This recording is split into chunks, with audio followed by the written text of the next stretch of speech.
appropriations fund para matakpan ang kanilang malaking kasalanan dito sa sambayan ng Pilipino. Para sa halip na ito pag-usapan, ang pag-usapan siyempre yung impeachment sa inaakala nilang malaking storya.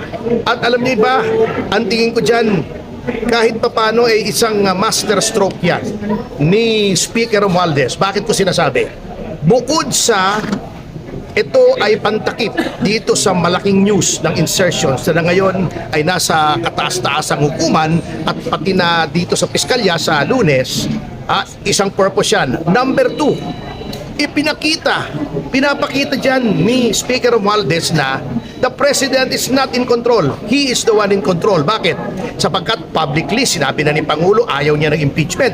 Sa kabila ng sinabing yun ng Pangulo ay isinulong pa rin niya ang impeachment. Not only that, by making Congressman Sandro Marcos the lead or the point man sa pagsulong ng impeachment, ipinakita niya very subtly that the President cannot even control his own son. Diba? Number 3, pinapakita niya sa Iglesia ni Cristo na para bang ibig niya sabihin, hindi ko kayo kailangan. Kahit mag-rally kayo laban sa impeachment, yung kahit nakakuha kayo ng 2 milyon nationwide na mag-rally against impeachment, hindi namin pakikinggan yan, hindi namin kayo kailangan sapagkat yung 241 billion namin ay mas maraming mabibiling boto kaysa sa boto ng Iglesia as a block. Yan po ang mga mensaheng isinusulong ng impeachment na yan eh. At number 4, dry run po ito.